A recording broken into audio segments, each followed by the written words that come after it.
All right, everyone, welcome. Thank you for joining us for our first Gallery Learning Lab for 2024. For those of you who don't know me, my name is Amanda Haas. I'm the Gallery Director for Hillsborough Community College. I'm excited to have a mixture of students and community members here for working with galleries. I can tell this is a topic of interest by our attendance today. I'll be speaking with Guillo Perez and Cort Hartle. I'll have each of them introduce themselves in a moment, but our plan today is to talk around 30 minutes, and then we'd really love to have active Q&A. So as we're going through these questions, I'll be thinking about maybe follow-ups and things you would like to know. I know we don't often get those opportunities to ask multiple people about, what is it going through a gallery director's mind, or some tips and tricks from another artist. A lot of times we just end up going through the process on our own without really having those answers. So even if we don't cover in our conversation the topic that's really of interest to you, you can definitely ask those questions at the end during the Q&A. So before I get started with my questions, I'm going to start. Guillermo, just quickly introduce yourself. Thank you. Greetings, everybody. I'm Guillo Perez III. I am a third-generation painter, oil painter, and third-generation educator, and a bit of an art historian in a way. So nice to meet you guys. We're gonna go in. I have a 25-year career that has led to this. Professional full-time painting. I'm 43 years old. Design degree, studied advertising also, and we're gonna get into all of that more because you're gonna need as many tools as you can muster up. Thank you. And Cort. Hello everybody, thank you for having me here. My name is Cort Hartle. I am an artist. I work with painting, ceramics, I make zines, I do kind of a little bit of everything. I'm also the collections manager for the HCC Art Galleries, which means that I maintain the permanent art collection that we have that you see across all the campuses. I'm also the graphic designer for the galleries and do a bunch of other things as well.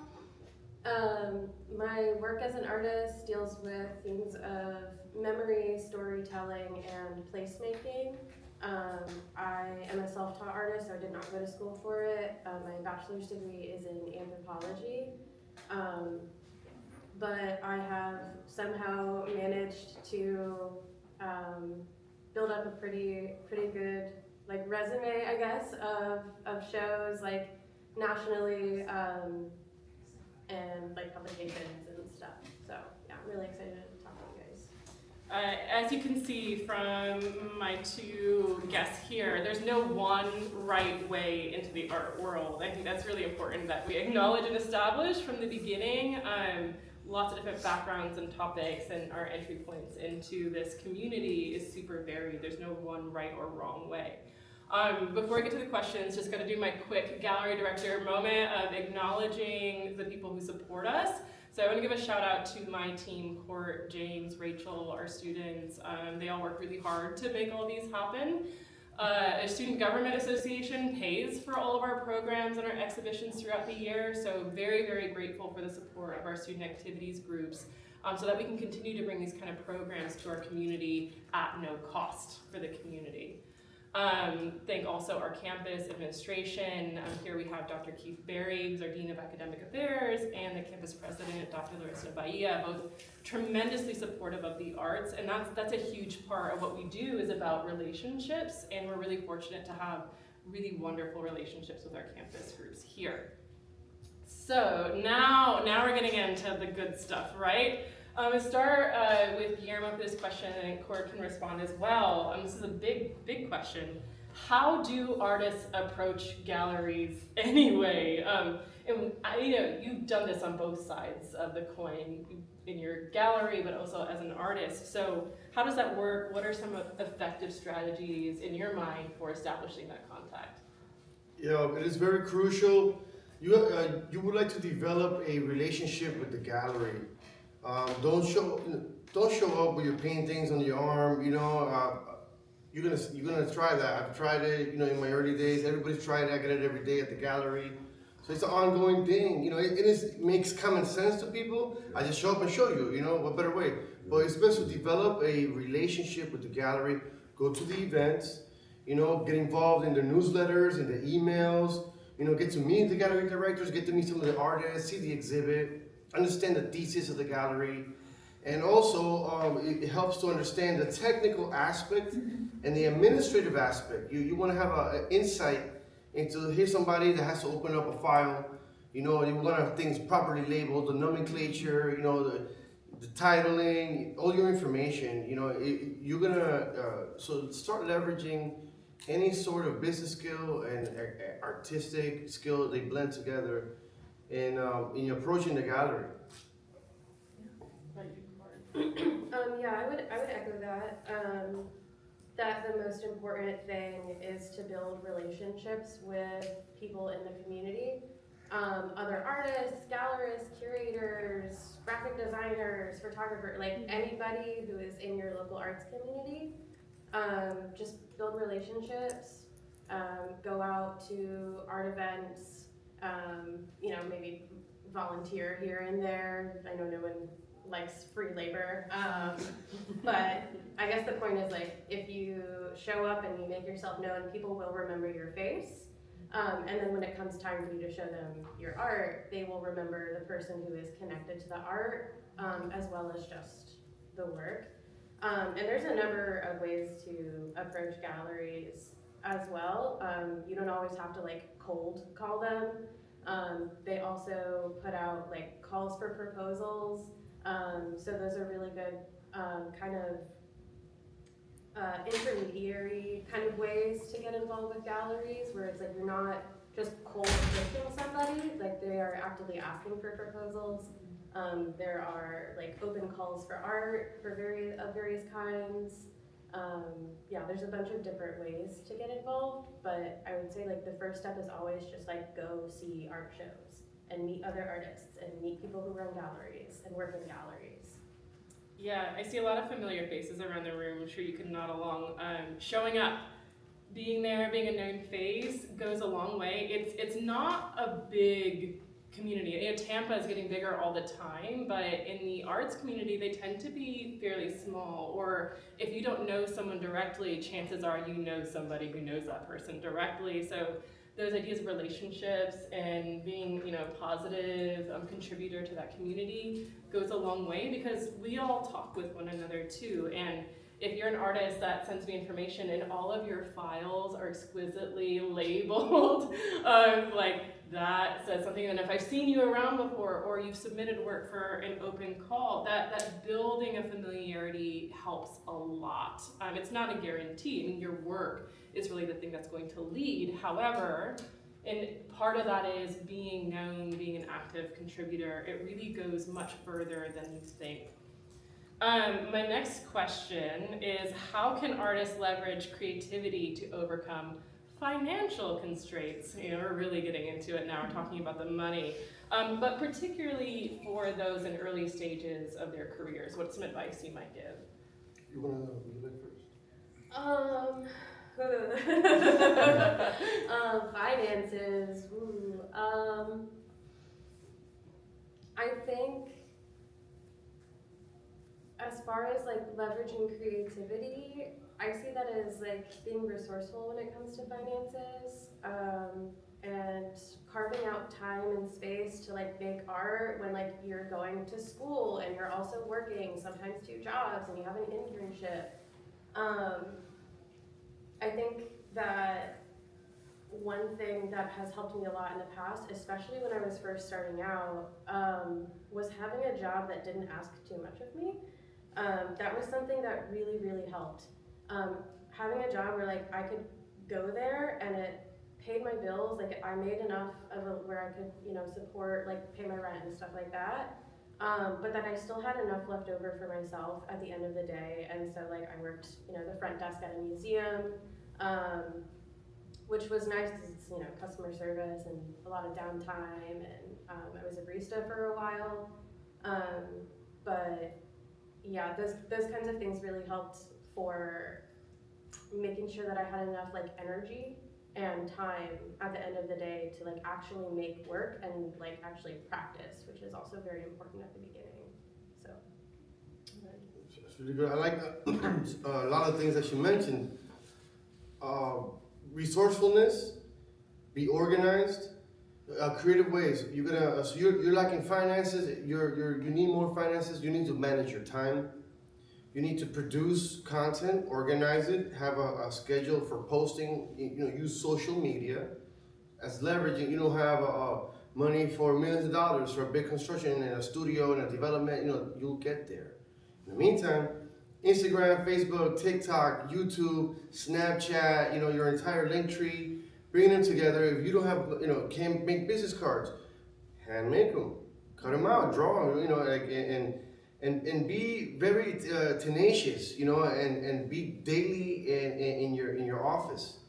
And you have to attack it 7 days a week, and you're gonna be tired. You're gonna have also other activities to do. You have to live. You have to be clean. You have to be healthy. But you gotta help your art help you, and your art will give you back when you feed it. But in the meantime, a big example of for gallery for myself, and you might agree that when you see an artist and they are so steadfast, and they're always just constantly posting something, it doesn't. You're not gonna reinvent the wheel and open up a galaxy real quick, from the first post. Or you might, but it's the fact that you're doing it daily, and the consistency is gonna pay off, because then you build it. 25 years of it, you build it, and you're like, oh wow, okay, I got 50,000 paintings in inventory. I got, okay. So you're able to now spread and build more infrastructure for yourself.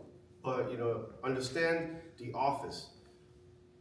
Yeah, I think artists have some of my favorite business cards. I always, mine is very corporate from the college and quite boring, but I love that idea of make your own. You don't have to give Moo or whatever website all of your money. If you're a creative individual and you have some cardstock paper, you could do your own. But also this idea of it as a practice is so important. I mean, if you're going to school to be a doctor, you put in lots and lots of hours studying or in clinicals, and it's the same for art. No one's just emerges from the womb a savant and they just always knew how to draw at the level of Da Vinci from day one. It is a rigorous daily practice, right? They're muscles, just the way that any other career would be. You have to put in that time, and that's so important. A lot of folks are like, well, I'm terrible at drawing. Well, how many hours have you put in for drawing, and how can you then maybe use that for something else? I love our printmaking class here at HCC. The professor is showing them how they can take prints from their classroom, but also use those same lino cuts on tote bags and t-shirts, and now all of a sudden you've got something that you can sell and leverage something you already made. So I think those are so important, key insights for you. You mentioned social media, and so I'm gonna go actually to the next question about marketing. So for both of you, how important is marketing for artists, and what are some strategies that you guys would suggest for employing that in their work? And you can use either of your hat, as an artist or as a gallery. What do you think? It's paramount. Marketing is so, oh wow, because now you're in a field, everybody's now attracted. Everybody has their art. All this art is look at me. So now, how do you distinguish? How do you deliver a thesis and a reasoning and convey it, verbally and visually? So you have to have a real sense of development, of developing your content, and being able to make it digestible. So, that's the other thing too. Here's all my creativity, and then it's this giant thing. No, great. So break it up a bit, and then dissect it, and then allocate this giant, data dump in the brain. You come in and out. But people have to be told. The audience, they have to be coached along. Because nobody, you don't just meet somebody that can figure them out, and we're deeper than life itself, so you can't know an artist just by looking at it, at this art, I already know. No, an artist will always surprise you every day. Yeah, I think having social media presence and marketing is pretty important for artists. I remember the art gallery staff took like a field trip, a museum field trip last year. And at one of the galleries that we were at, we talked to one of the curators, and she had discovered one of the artists that she was showing, that she gave a solo show to, through Instagram, which was, like, for me, like, very surprising, because I was always told, like, oh, curators, like, they're not looking at that kind of thing, but I guess that they are. And more nowadays. And I think for, like, marketing, you probably know where your audience is. And so if you are a designer, like, your audience is gonna be in a different place than if you're, like, a traditional oil painter or you're a ceramicist. And tailor, like, the content that you're making, like, to each of those audiences.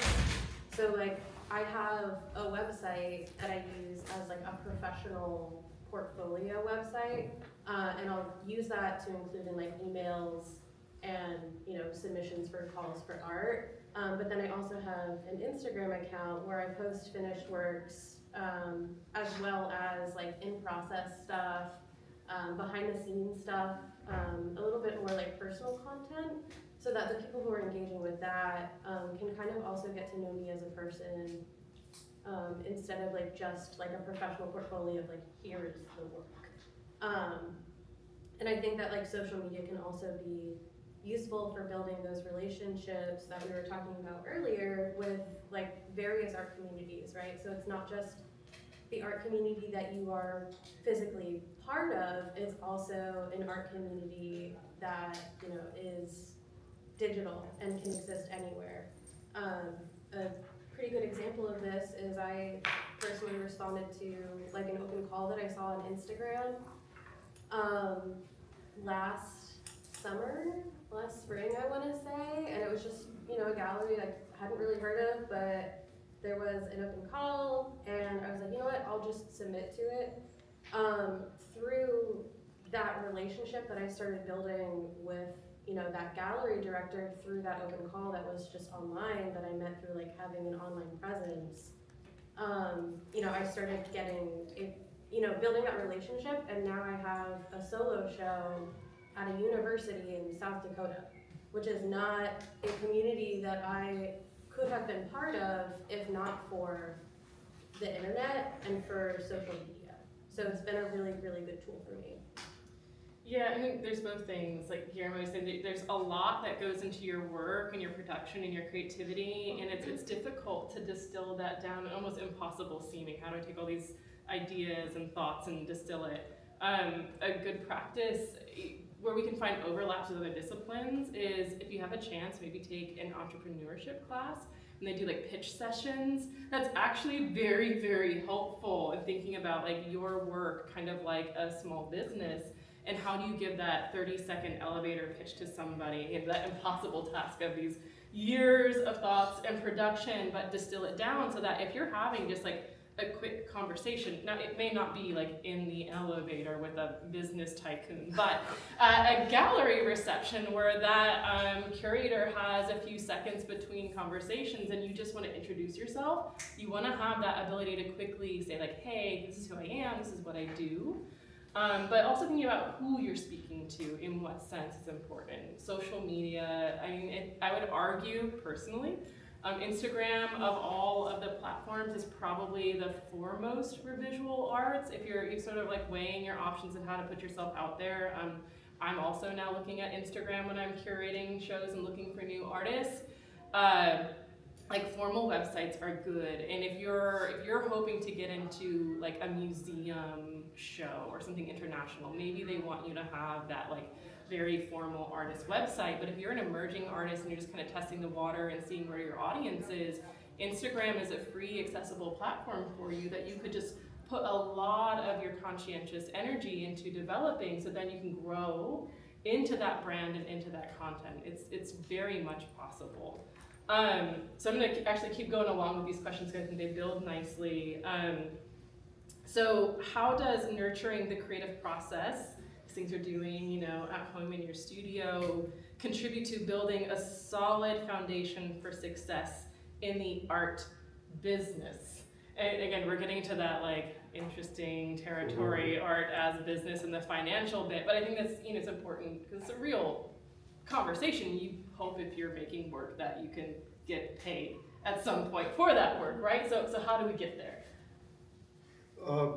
You're addressing the face of it all. It's your art. This is the, you know, and who's the art, myself or my work, you know. But it's gonna come a time that you guys are gonna have to fit, you know, only one of us fits to this whole, all right, you go, I go. So, you know, like Warhol, you know, is very pragmatic, you know, not pragmatic, social, you know, he's very known, very a socialite. You know, he was like the art of self, you know, and you want that, you blend that. You have to be elegant, you have to be polished. There's a degree of being rugged, spend time being inspired, you know, do research, read, study, you know, take it all in, you know. You might feel because you're involved in the art world that like this artist, everyone's an artist, there's artists everywhere, there's galleries everywhere. No, we're few. We're so few, we need millions more. Like, dude, billions more, you know, because this is what's gonna help us. We are the foundation and we help generations communicate. Our ideas, our visual language opens a narrative that helps the society, find its course and find its place and find itself. So, a lot of poetry. Yeah, I guess like building off of that, the idea of like process, like I think that all parts of the creative process are valuable. I know a lot of you are like in school right now and you're probably doing like assignments that you're like, this is stupid, like I don't know why our professor's having me do this. But it's still like part of the process and it's still like practice, like you're still like getting that practice in. I think that, and this was true for myself as well, for like young emerging artists, if you're just, starting out or you've been at it for a little bit of time, there's kind of this pressure or this idea of like, I have to find like my style or like I have to find my voice, like as an artist. And that can be very important for your career, for like building like a business, like, if you're an illustrator, like a freelance illustrator, like, you're gonna wanna have like a style that like people think of. But I think that that's something that happens. It's not something that you have to like consciously develop. It's something that happens in the process of like continuing to practice and continuing to build that. Like it's something that like emerges rather than something that like you impose on your work. It's just something that like comes out of you. And kind of what you were saying about like how like artists are like communicating, like something that I also want to say is like your work is like what's most important. Like your art is like that's the thing that's important. Like at the end of the day, it's like it's you and your work. And so like make the work that you need to make. Make the art that you need to make and that you need to put into the world, because it's likely that there's someone else in the world who needs to see that work specifically. So like rather than trying to like make something that you think like your professors will like, or you think that like a gallery owner will like, or something that will like sell really well, those things are all really nice, and definitely like really good for like making money, and for like getting shows and stuff every now and then. But if you make the work that like you need to make, like that's what's gonna like continue to carry you through your career, and like eventually like somebody will find a place for it, like you will find a place for it, like somebody, it'll really resonate with somebody. So Yeah, no one else can do it for you, but which is what you're both saying, but it starts with you being authentic to yourself and developing that voice. It's not necessarily that then everything will just fall in your lap. There's still that you have to go out and seek those opportunities, but absolutely that's going to be the foundation. And it is possible. I know we just had one of our recently exhibiting artists, Anika Jones, talking to a class at the Dale Mabry campus, and one of the students was like, well, I just don't know how it's possible to make art and make a living from it. And Anika, to her credit, so there was like, that's what I'm doing now. Working full-time as an artist with a studio in this community, went to school here for a bachelor's and is doing that. But she was very emphatic about, again, it starts with you, developing your voice, being authentic to yourself, and then finding those audiences which find value in the things that you're making. But it is a lot of work, and that's how you begin that foundation of your art as a business. And I'm so glad to hear that echoed by each of you too. I'd like now to ask us to share some more about your experiences working with galleries as artists. And I can share some of mine. Part of this is thinking about where you're applying to, what are the motivations of those spaces. I represent an educational space, so when an artist comes to me and says, like, I want someone to represent my work, I have to go, well, here are some spaces in Tampa that do that. Our main focus is education. We're not selling work at all. We're here to bring artists in, give them stipends, and provide educational and cultural value. So maybe it's not a no, I wouldn't do that for you, but that we're just not the right space for that request. So in your experiences working with galleries, if you could each start with, on the positive side, where like a situation, you don't have to use names, where just everything went well. It just went, you made this motion earlier, going like, or that like it was right in this whole that umami feeling, and like what do you think contributed to things going so well between you and the gallery? Definitely like a relationship. Like that's, I think, what really like did it for me. Like I recently like showed work at a gallery, or I was supposed to show work at a gallery, and the gallery director is somebody who I've been working with since 2019. So we've built up a relationship over like 4 or 5 years now at this point, through just like professionally like working together like artist and like gallery director. And this person also, because we're part of the same art community, I know that this gallery director's values like align with mine as well, which is also like really, really important to me when I'm looking for spaces to like show my work in. Again, maybe not so much like towards the beginning, because I was just like throwing stuff at a wall to see like what would stick, just to like get my work out there. But like now it's like really important to me to work with people whose values are similar to my own. And so I had a scheduled exhibition, and I had a different idea for what I wanted the exhibition to be. And I felt comfortable going to that gallery director, like kind of at the last minute, to be like, hey, I think that this is something that is very important and that like needs to be in the world right now. And I understand if you say no, and I understand like, this isn't what we had discussed originally.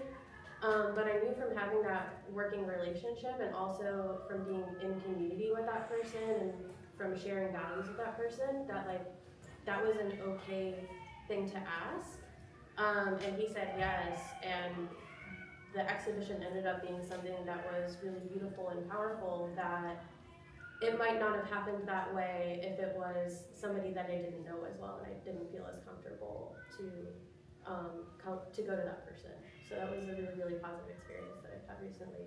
That was like through a relationship that was built. Relationships. Yeah. Relationships. A friend of mine had a great show at a very renowned gallery in New York. We had a gallery in Chelsea at the time, and he had a show there. I went, got to meet the owner, the director, the writer, the staff. Kept up with the communication. One day, I think it was Pace or Marlboro. One of those guys. to a friend, the installer didn't show up.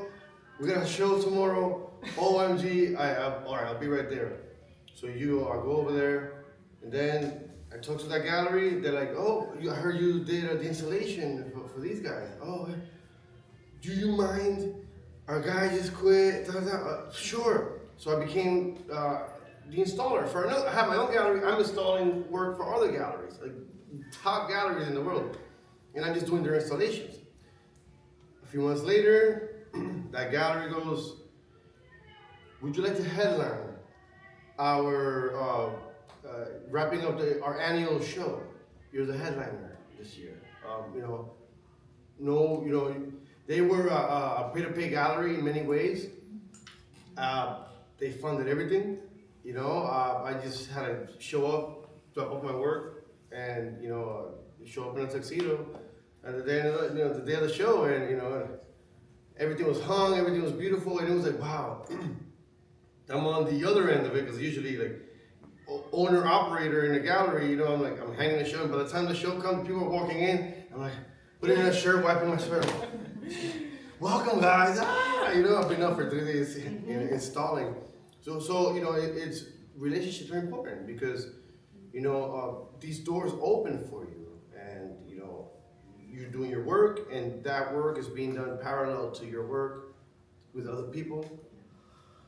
Yeah, and I like that both of you mentioned that like the sort of like big or important recent experience didn't come first. It started somewhere small, and you put in time and developed it. Just because you didn't break big immediately, that's okay. For most of us, it is kind of you're talking about, like you had one small thing working with somebody or in a space, and then maybe that led to another thing, and like yours was just installing, and then all of a sudden, because they got to know you and your work, that provided an opportunity for more doors to open. I think that's super important, is to never discount like a small door opening. Maybe it's not like the door you wanted, you're like door number 1.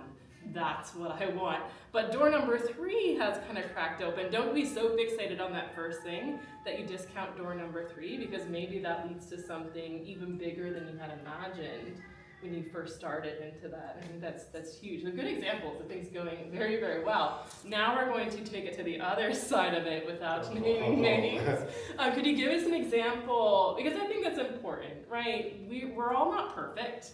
On either side of the equation, as a gallery director, I am not a perfect person. Artists are not perfect either. We're all like messy and human, and that's important. So give us a situation where things went awry, and explain why, so we kind of like learn from that. Who wants to start? Oh man, so many things right now in my head. Oh my God. Our world will do this to you, and don't give up when it does. Showing up to a show and your work's not hung. Start with that one, and you're like, wow, okay. What happened? And then your friend's like, where's your work? And I'm like, let's go. I don't like this gallery. Let's go, guys. To receiving your work and it's like destroyed. There's a giant hole through the plexi or through the painting, and the frame is cracked, or a giant scratch in the emulsion in the photography. Yeah. I've literally had every single one of those things happen, and it's beautiful though. It's very beautiful. Top one of it all. Losing half of we're shipping to Miami, a show to Miami, and it fell out of the way that it was packed. It fell out from the back of the truck in the highway.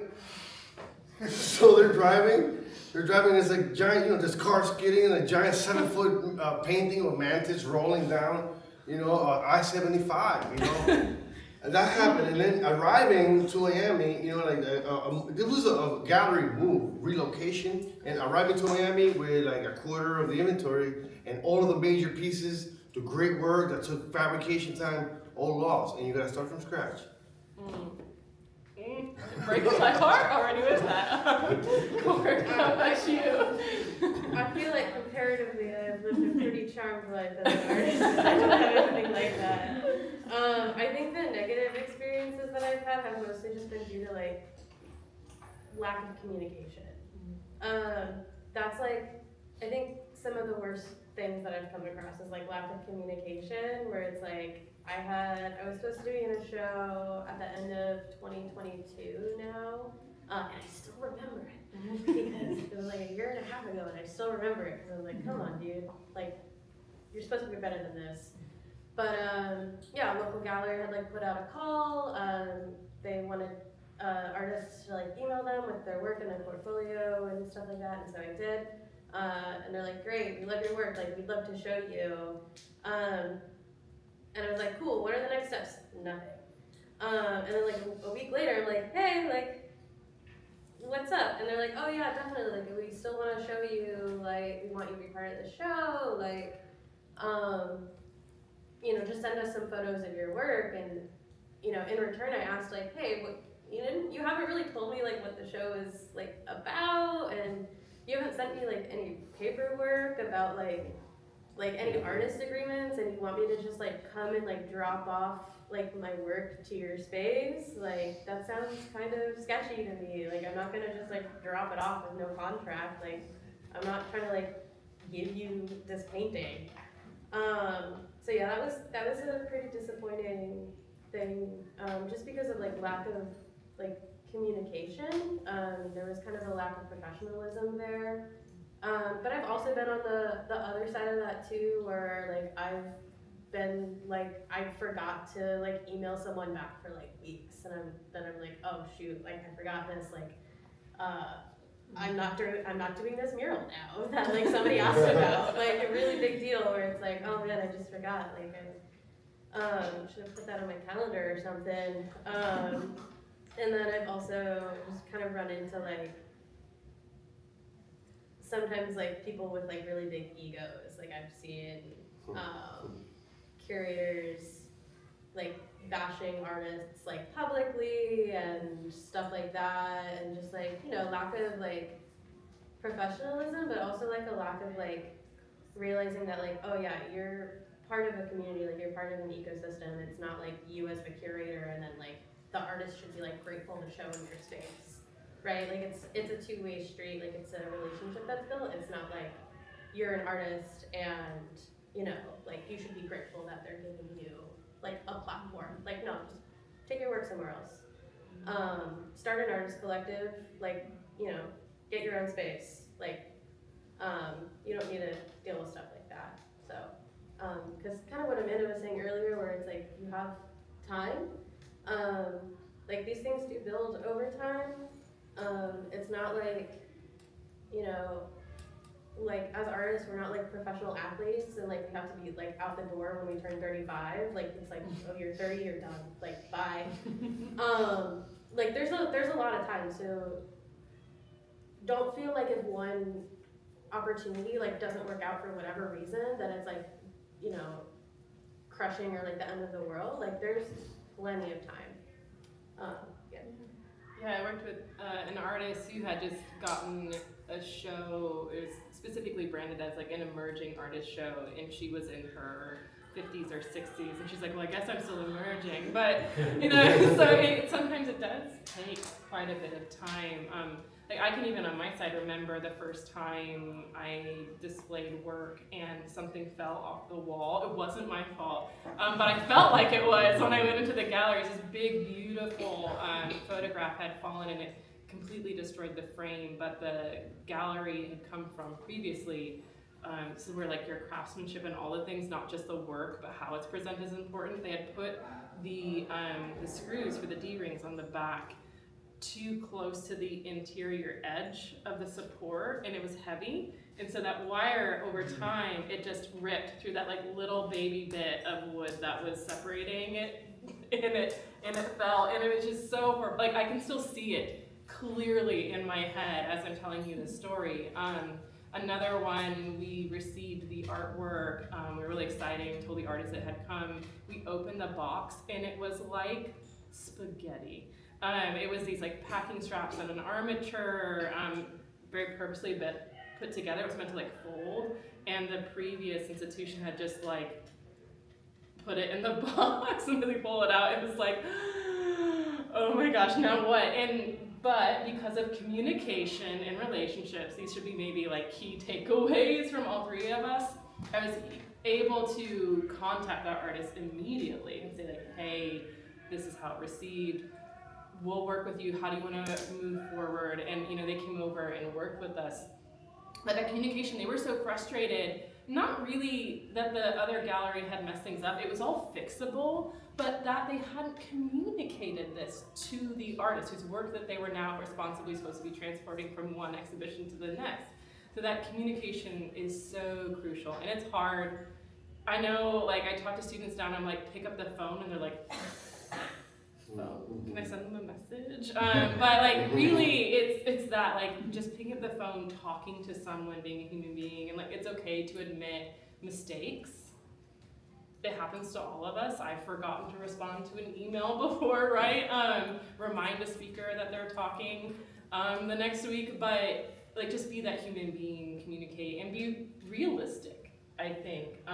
My like quick follow-up, and then we'll get to the questions, is about, again, more of these, I lovingly refer to them as halo and pitchfork moments, and things that like we really like, or things that just really like push all of our buttons. I love when an artist is organized.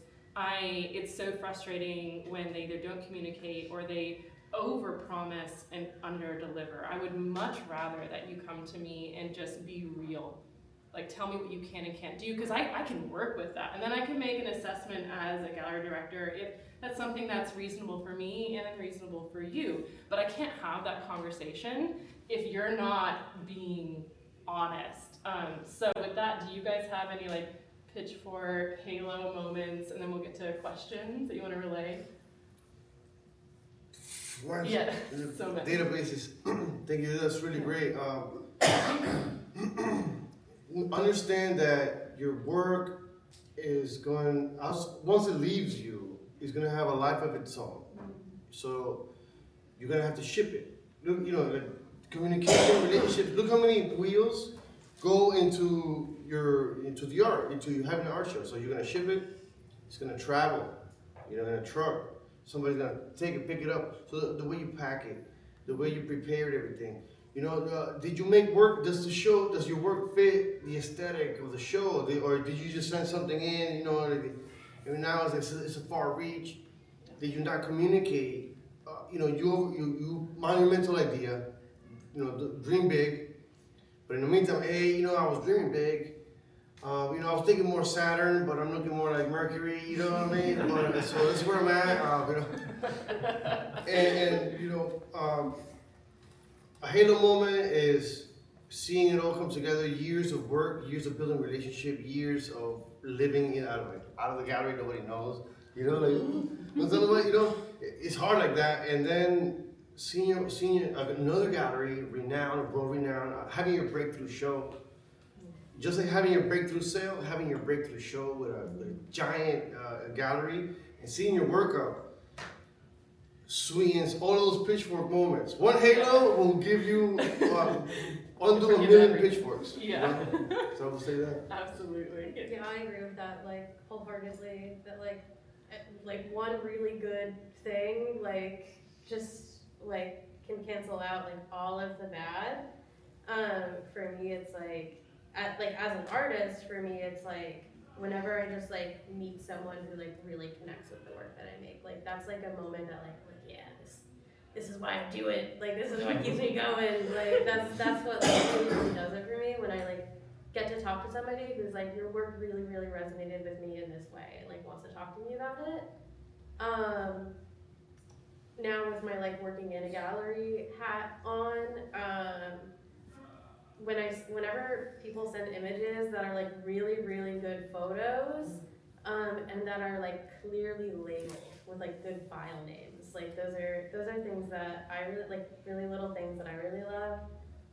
As someone who does like the graphic design for the galleries, I'm more likely to choose an image for marketing materials that is like a really good image and has like really high like DPI and like a large like a good large image. So like just a little tidbit there, like if you send like really good images that are more likely to get chosen for marketing materials for the gallery for any shows that you're in, And then that's more eyes on your work, obviously, because it'll be like on the flyer or the postcard or something. Yeah, that's. Quick thing. Yeah, you want to do Build another something one? huge, you know what I mean? For example, photographing your work, and for merchandise, have merchandise, T-shirts, and you know, out of your work, print. You take a picture, you have to color match it for your originals. You know, so good quality photography, in focus, high resolution, the color fidelity, you know, the contrast, you know, all of that, because your printer, another person outside of you, you see the art world, your art will connect you to the entire galaxy. You'll see. So you're printing guys, and I'm like, Yeah. the blue and you know. So good quality photograph, organize your nomenclature, and you know, have your concept development, have a body of work that you can now. You're not making. You could make art for a show, but you're not making art for a show. You're going through your inventory. You're like, okay, this fits this theme and this thesis. I'm gonna build with those pieces, and I'm gonna make a few more. So you're not exhausted. A good photo, I think that's a great place to like keep this in your brains. I can't tell you how many, for my own gallery or for other opportunities, grants, as a juror for other exhibitions, if you have a bad photo of your work, there's not much I can do. Sometimes that's the only thing I have to get that first impression of who you are as an artist. And if I'm trying to zoom in and it's pixelated, so I can't get into those gorgeous textures, like how do I know that you have gorgeous textures and really good colors if the photo isn't communicating that? Or if it's got, I can tell you how many I've seen of like somebody's just plopped that painting on the ground and I can see like their toes in the photo, or they've propped it up in their bathroom and I can tell because I can see, like just crop it little, like you can get some nice free apps that will help you if you take that photo on your phone. There's so many tutorials about like DIY light boxes, and if all that's not enough, later on in this Gallery Learning Lab series, we're going to have a workshop called Photographing Your Work. So like this is, it might be the first and perhaps only impression somebody has of you as an artist, and if that photo is not good, even if the artwork is phenomenal, I don't know that because I can't get access to that from the image. So such an important, that's one of my like pitchfork moments. It's so frustrating. So with that, I want to open it up to you guys. Here we have 3 people who work in the arts, who make work. What questions do you have for us about working with galleries? Yeah, go ahead, yes. You know how you have a lot of project ideas and sometimes you get overwhelmed with it sometimes? How do you deal with that?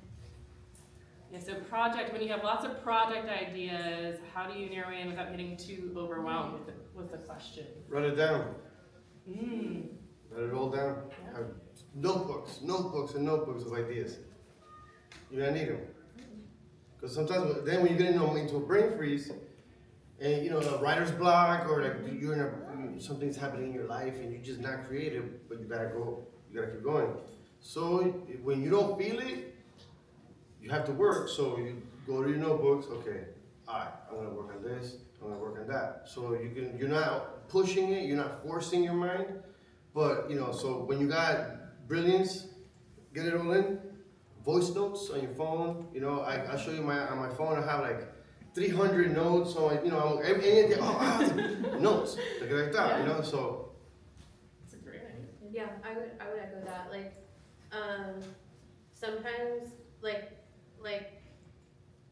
the creative process is not like a straight line. Like, I'm sure, like many of you know, like if you make art, it's more like this. But like, like living in capitalism, like it demands that we're like constantly producing and constantly growing. And so I find that like writing things down, to be like, I really like this idea, and I don't want it to go away, but I'm gonna save it for later, for like when I'm not really feeling like so creative, when I'm not really like, when I'm maybe a little bit tired. That really helps. And then beyond that, I think it also helps because I've ideas that in retrospect, like I wasn't really ready for them at the time. And so that has also helped with that, where it's like, if there's something that I'm like really, really excited about, like I'll go for it. But if there's something that I'm like, I think that this would be a really great project, but I don't have the time for it right now, I don't have the space for it right now, like or maybe I don't feel ready for it right now, like you can write it down and you can come back to it later when maybe you've learned a little bit more, you've had more time to let it like kind of percolate like in your mind, and it could be something better like down the line too. And that's a good practice, not just as an artist, but for any of your professional endeavors. I'm a huge fan of list making and note taking. That's something that will serve you well no matter what, but a great way to think through all the ideas you have for projects without getting too overwhelmed, and being able to go back to that intellectual labor that you put into the list now doesn't get wasted just because you picked one of the like 50 things you wrote down. You can always return back to that. There was a question in the back. Yes, we'll go to you next. What are some gallery red flags that you've experienced when like submitting your work? Ooh, okay, so the question for the group was, what were some gallery red flags with artists submitting their work? I'm gonna let you guys get started, and I will weigh in. Who wants to go first? Pay to play.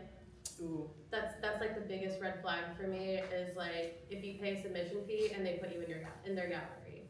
That's like, and then where it's also like, you pay a submission fee, they charge people at the door to get in, they take part of your part, or like a significant part, like, because there's always gonna be submission fees, and there's always gonna be like, the gallery takes a cut, because that's how like the gallery staff like gets paid, and that's how they like rent the venue, and like all of that stuff. But if it's like, you are paying them to like put your work in the gallery, and like that's it, like I do not mess with those spaces. Yeah, That's like all the biggest those red flag layers. for me. Yeah. There's usually multiple, but if at every part, because then we're talking about like barriers to access Yeah, too. yeah, absolutely. Because then it's like, what is this for? You know, is it like a vanity gallery? You know, is this like because you want to be like showing art and you believe in it, or is it like something else? Really big point, and very huge, giant red flag, and I agree with everything she just said right now. There are galleries that function this way, pay-to-play galleries and vanity galleries. It's a gallery that you will have to, for example, XYZ gallery is charging you $6,000 for 6 months representation, and they have you on rotation, and then you're part of and if you want a solo show, then you gotta pay like $12,000. And then then you get your solo show for a month, and then you're in the rotation, and then they'll post about you. It's the art world. We need a lot more of galleries that love and cultivate. And I'm gonna speak on my experience and on my business ethics as a gallerist. We don't charge our artists. First of all, I know what it is to be an artist. So I'm like, no, I refuse. People are like, you should rent these walls out for, $5,000 a wall. I'm like, great idea, thank you. No,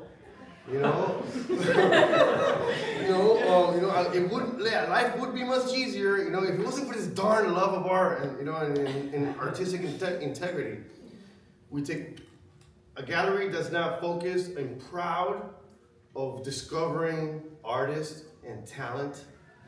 A gallery that's not involved and it's gonna get hands-on in your involvement in developing you, in nurturing you, and guiding you, in finding you a space. I have a young man, I met him in the street on a skateboard with a painting on his arm. I pulled him on, come in, let me see your art. He's 22 years old, amazing artist. I gave him a scholarship at the gallery. He gets free entry to our academy events. Life drawing, the art seminars, the history seminars that we do. He gets a free entry. We don't do it with everybody, but see, this kid's special. And he's shown to be a good person, great heart. Been on the lazy side, but this is when the gallery gets, is involved, and it's like, and she'll take it, she'll bring up a big painting, and no, you're gonna work now on a big piece, you know. He's like, oh, I'm kind of tired, and she's like, okay, here's some water, locks the door, you know. You're not going anywhere for another hour. You know, so that's what you're looking for, and so it gives you an idea now. You know, in a gallery that's gonna treat you as sort of as like cattle, as like, you know, he's gonna push you along, and it's just a money farm kind of thing. Big red flag. In contrast, somebody, it has to feel like friendship. It has to feel like family. It has to feel like, you know, my pride is you becoming, you know, the world's biggest artist, you know? So I'm not gonna compete with you like, well, you know, that's a good artist, but, you know, have you seen my work? No. Like, hey, my pride and joy, and I will be the most honored and happy if you just broke through the stratosphere, you know, and became the world's biggest view. Yeah, I wish we had more spaces in Tampa, I think, especially on the commercial side, who can do that cultivation. You know, often a commercial gallery will have what's referred to as a stable, which makes it sound like artists with the horses, but so it looks like a small curated group of artists that they work with on a regular basis that foster their development in their career, foster collectors. There are spaces like ours that are, as I mentioned, more educationally aligned. We don't sell work. If someone happens to want to buy something, we just put them in contact with the artist and they get 100% of those sales. We keep our hands out of that transaction. But I think rather than thinking about like the negative, it's finding those spaces, because there are a variety in the Tampa Bay area of places you could work with. And it's what something Cort mentioned earlier was finding some place perhaps that's aligned and attuned with who you are, whether that is your values, whether it's similar kind of creative mission or focus. I think that's a really good place to start. Is not a place that's going to put you in an uncomfortable situation or one in which you're not sure, like that kind of like, it's like going on a date, right? Like, I don't know, this is like a blind date with the gallery, it's our first time, I'm not sure how do I present myself, but like going into it after having a conversation, feeling like you will be respected, that you have some kind of alignment and common ground is a really good place to start so that you don't have to work through some of those challenges and put you into those kind of more questionable situations. A good question. Yeah, next, hand it right up.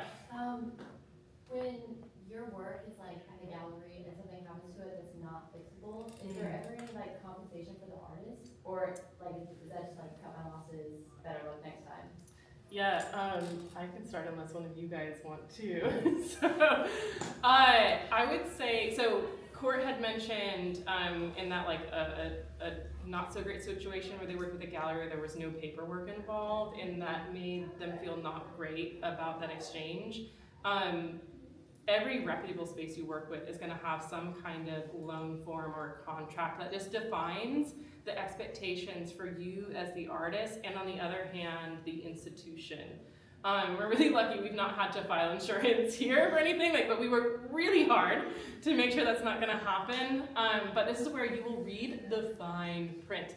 Everyone is gonna have very clearly laid out what happens in those cases.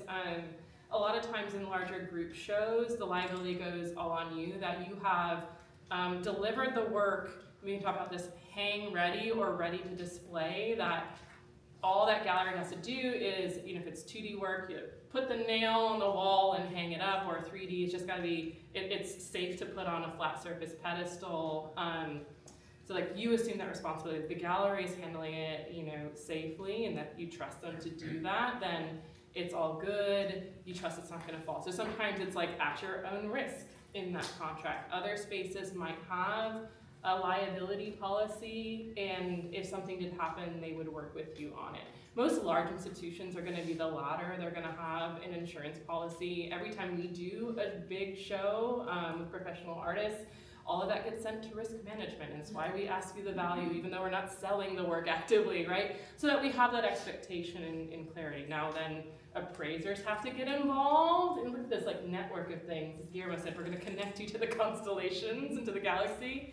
But like there's gonna be more layers of people then to go through, like what is that fair compensation? So I would recommend for everybody, make sure that there is a loan form or something in place that clarifies those things so that you know what will happen to your artwork in the worst possible situation, that when you're like gutted because it fell off the truck. Or remember the first time I talked to a colleague in museums and they're like, oh yeah, when we ship things internationally, we just assume or that something may fall off of the shipping barge. It just happens. And I was like, what? This thing just went off, it's gone. But if you have that in place, then you know that even if the worst were to happen, you've clearly established that expectations between you as the artist and the place or the institution that's going to be receiving that work. If you guys want to add in. I just got transported to another moment. Another truck?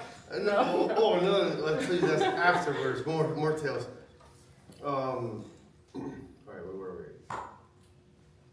Cort, take it real quick, let me just get my programming. What was Yes, it? what I got happens you. if something happens to the work?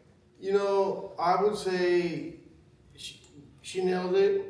You know, look for a gallery, but usually these are when you're getting now fine-tuning your relationships, and that takes a minute. In the meantime, you know, you're gonna just expect it build rugged so it can withstand you know, the millions of hands that it's gonna go through. You know, because insurance is just like, you know, the last resort to that. And you know, some might have insurance for the gallery, but some might not have insurance for the work. So you should have your work insured. Yeah, all these things. Insurance is a big one. Yeah, I think those are all like good points, especially that last one too about like, make sure it's like those D-rings are like in there good. Like make sure like that they are that wire is like tight. Cause yeah, you never know like who, especially like, you know, if you're not showing in an institution like this or in like a museum where like they will have your work insured, you never know, like, so Yeah. yeah. That's why if you get frustrated, like, oh, why do they insist it has to be on wire? Why doesn't this sawtooth work? Like, that is usually the thing, that we have more trust in like certain types of display apparatus than others. We're running a little like at the end of time, so you know, we can stick around if you guys have more questions, certainly. But at this time, as you guys signed in for today, I had James numbering the sign-in. One of you give a number between, what do we got, 1 and 33. 33. 9. Number 9. We have a super swag bag for you, whoever is number 9. You say the Number name. 9, we have Darius Smith.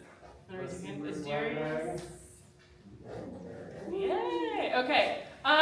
You can be very jealous, or there's additional swag in the corner there that you can grab on your way out, both from the galleries and very generously Marcolina's gallery has swag as well. But before you guys run or ask additional questions, could you guys just join me in giving them a round of applause?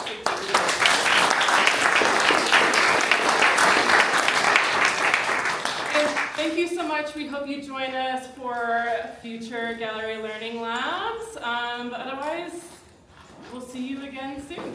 Thank you.